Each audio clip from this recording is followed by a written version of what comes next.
Switzerland के एक कस्बे में एक बहुत बड़ा जमींदार रहता था। उसे एक ही बेटा था, पर वह मूर्ख था। उसे पढ़ना लिखना कुछ नहीं आता था। बेचारा जमींदार उसे पढ़ा पढ़ाकर थक गया, पर उसका बेटा उससे कुछ भी नहीं सीख पाया। एक दिन वह अपने मूर्ख बेटे से बोला, बेटे, मैं तुझे कुछ भी लिखना पढ़ना नहीं सिखा सका। अब मैंने तेरे लिए एक विद्वान गुरु का प्रबंध किया है। वह शहर में रहता है। तुझे उसी के पास रहकर लिखना पढ़ना सीखना पड़ेगा। वही तुझे कुछ सिखा सकेगा। पिता ने अपने बेटे को उसके गुरु के पास दूर शहर में भेज दिया। वह लड़का पूरे साल अपने गुरु के पास रहा। एक साल समाप्त होने के बाद वह वापस अपने पिता के पास आ गया। पिता अपने बेटे से मिलकर बहुत खुश हुआ। बेटे से पूछने लगा, अब बताओ बेटे, एक साल में तुमने अपने गुरु से क्या सीखा? पिताजी, मैं अब कुत्तों की भाषा पूरी तरह से समझ सकता हूँ, बेटे ने जवाब दिया। ये सुनकर पिता ने अपना माथा पीट लिया और बोला, हे मेरे भगवान, एक साल तक एक विद्वान गुरु के साथ रहने पर तूने केवल कुत्तों की भाषा समझना सीखा है। क्या तूने इतना ही पढ़ा है या और कुछ भी सीखा है? मैंने तुझे शहर में कुत्तों की भाषा सीखने के लिए नहीं भेजा था। उस जमींदार ने अपने बेटे को फिर से एक नए गुरु के पास पढ़ने के लिए भेज दिया। जब वह एक साल बाद खुशी खुशी अपने घर वापस आया तो पिता ने उससे पूछा, बेटे, इस बार एक साल तक तुमने क्या सीखा? बेटा बोला, इस बार मैंने पक्षियों की भाषा सीखी है। इतना सुनते ही जमींदार का क्रोध सातवें आसमान पर चढ़ गया। वह गुस्से से बोला, ओ महामूर्ख, तूने इतना मूल्यवान समय और ढेर सारा पैसा केवल जानवरों और पक्षियों की भाषा सीखने में बर्बाद कर दिया। शर्म नहीं आती तुझे? दूर हो जा मेरी आंखों से। मैं तेरी मनहूस शक्ल भी नहीं देखना चाहता। इस बार मैं तुझे किसी और गुरु के पास भेजूंगा, पर अगर इस बार भी तू कुछ लिखना पढ़ना नहीं सीख सका तो मुझे अपना पिता नहीं समझना। ऐसे मूर्ख से मेरा कोई रिश्ता नहीं। जमींदार ने इस बार अपने मूर्ख बेटे को एक तीसरे गुरु के पास भेजा। एक साल बीतने पर वह लड़का वापस अपने पिता के घर पहुंचा। पिता ने उससे पूछा, कहो बेटे, इस बार तुमने क्या सीखा? लड़का बोला, पूछे पिताजी, इस बार मैंने मेकों की भाषा सीखी है। इतना सुनते ही जमींदार गुस्से से लाल पीला हो गया और लड़के को 2-4 थप्पड़ जड़ दिए। फिर अपने नौकरों को पुकारा और बोला, तुम सब लोग कान खोलकर सुन लो, आज से न यह मेरा बेटा है और न ही मैं इसका पिता। तुम इसे मेरे घर से बाहर निकालकर जंगल में छोड़ आओ। मैं इस मूर्ख की सूरत भी देखना नहीं चाहता। जमींदार के सेवक लड़के को उठाकर एक घने जंगल में छोड़ आए। लड़का दिन भर जंगल में भूखा प्यासा इधर उधर भटकता रहा। घूमते घूमते उसे जंगल के अंतिम छोर पर एक बड़ा सा किला दिखाई दिया। लड़के ने सोचा कि क्यों न मैं इसी किले में रहकर अपनी रात गुजारूं। उसने किले के चौकीदार से किले में रात गुजारने की अनुमति मांगी। चौकीदार ने उसे किले के मालिक के पास भेज दिया। मालिक ने उस लड़के को देखकर कहा, मैं तुम्हें इस किले में रात गुजारने की अनुमति दे तो दे, पर किले के निचले भाग में कुछ जंगली कुत्ते हैं जो आदमी को चीर डालते हैं। अभी थोड़ी देर पहले ही उन्होंने एक आदमी को मार डाला। सारा गांव इन कुत्तों से बहुत परेशान है। इस किले में केवल निचले भाग के कमरे खाली हैं। क्या तुम ये जानकर भी उसमें रात गुजार सकोगे? लड़का ये सब सुनकर तनिक भी नहीं डरा, क्योंकि वह तो कुत्तों की भाषा अच्छी तरह समझता था।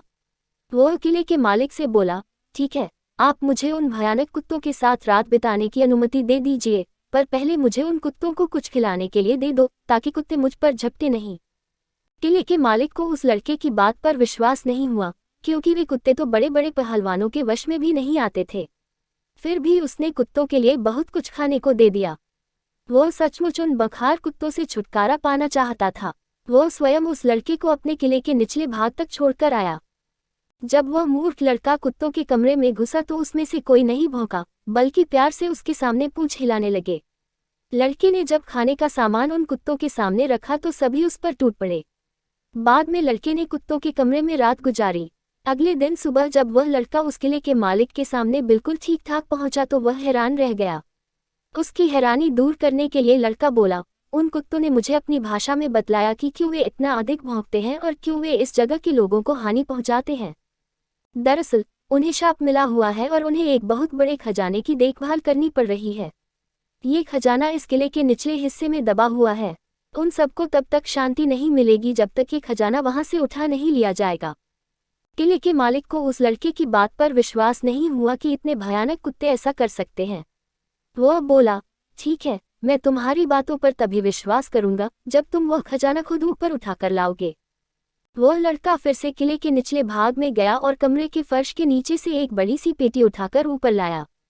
ये पेटी बहुमूल्य हीरे जवाहरात से भरी हुई थी। किले का मालिक इतना सारा खजाना देखकर बहुत ही खुश हुआ और उस मूर्ख लड़के को अपना बेटा बना लिया। खजाना निकालने के बाद से कुत्तों का भौंकना भी बंद हो गया। तब पूरे गांव ने शांति की सांस ली। कुछ समय उस किले में रहकर उस लड़के ने रोम जाने की सोची, क्योंकि वह वहां रहकर बोर हो गया था। रोम जाते समय रास्ते में एक बड़ा सा नाला आया। इस नाले में बहुत से मेघ भरे हुए थे, जो बड़े जोरों से टर-टर की आवाज कर रहे थे। जैसे ही उसने उन मेघों की टर-टर सुनी तो वह सब कुछ समझ गया और बहुत दुखी हुआ। कुछ दिनों बाद जब वह रोम पहुंचा तो उसे मालूम हुआ कि पोप का देहांत हो गया है और वहां के सारे लोगों में अशांति फैली हुई है कि इस पद के लिए किसे चुना जाए। चर्च के सभी प्रबंधक इस बात पर एकमत थे कि वह उसी को पोप बनाएंगे, जो चर्च के फाटक से सुबह सुबह सबसे पहले अंदर आएगा। जमींदार का लड़का ये जानने के लिए सुबह सुबह चर्च पहुंचा कि उसने मेको से जो सुना था वह कहाँ तक सही है। वह जैसे ही चर्च का फाटक खोलकर अंदर गया तो चर्च में खड़े सभी लोगों ने उसे घेर लिया। उनमें से एक ने लड़के से पूछा, क्या वह पोप बनना पसंद करेगा? लड़का सोच में पड़ गया कि वह इतने बड़े पद के लायक नहीं है। उस लड़के को चुप देखकर चर्च में खड़े प्रबंधकों में से एक बोला, यह शायद तुम पर ईश्वर की कृपा है। उसने तुम्हें यहाँ भेजा है। हमारे सबके निर्णय के अनुसार तुम ही इस पवित्र पदवी के लायक हो। लड़का उन सब की बातें सुनकर गहरी सोच में पड़ गया, पर तभी उसे चर्च में लगे घंटे के ऊपर बैठे दो कबूतरों की बातें सुनाई दी, जो आपस में कह रहे थे कि इस लड़के को ये पद ग्रहण कर लेना चाहिए, क्योंकि यही ईश्वर की इच्छा है। लड़के ने कबूतरों की बात सुनते ही इस पद के लिए हाँ कर दी। पोप की गद्दी संभालने के बाद वही दो कबूतर उस लड़के का मार्गदर्शन करने लगे और वह कुछ ही दिनों बाद सबसे अच्छा पोप बन गया। सभी लोग उसका सम्मान करने लगे, यहाँ तक कि उसका पिता भी, जिसने उसे घर से निकाल दिया था।